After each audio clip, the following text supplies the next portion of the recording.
at the United Nations Security Council and also called for a new global financial pact.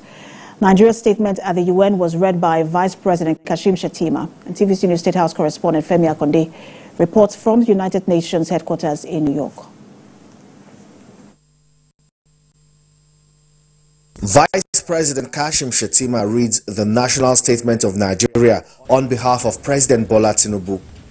He echoed Nigeria's position on the global action against existential challenges faced by the international community. Nigeria has called on world leaders to recommit themselves to multilateralism by deepening relations among member states of the United Nations, in line with principles of inclusivity, equality, and cooperation.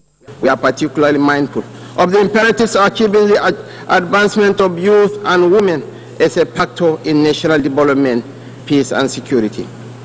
Nigeria has developed its own national action plan on women and security, as well as a national action plan on youth, peace, and security to ensure the participation of both women and youth in the peace and security sector. As the chairman of ECOWAS, President Tinubu's statement read by the VP called global attention to the gale of unconstitutional takeover of government in Africa, which highlights the need to support poor countries economically to ensure peace and stability. Nigeria also made a case for poor and developing countries by calling for reforms in the global financial architecture that most often favors the wealthy and powerful countries by strangulating poor and disadvantaged countries with stringent debt repayment conditions. We must ensure that any reform of the international financial system includes comprehensive debt relief measures to enable sustainable financing for development.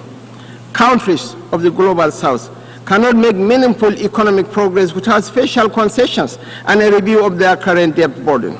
This time around, Nigeria is leading the charge with a bold statement for a reform of the UN Security Council to grant permanent seats to Nigeria and other African countries. Nigeria is urging the United Nations to galvanize global support in tackling the root cause of conflict, which includes poverty, hunger, inequality, and exclusion, as well as other forms of injustice.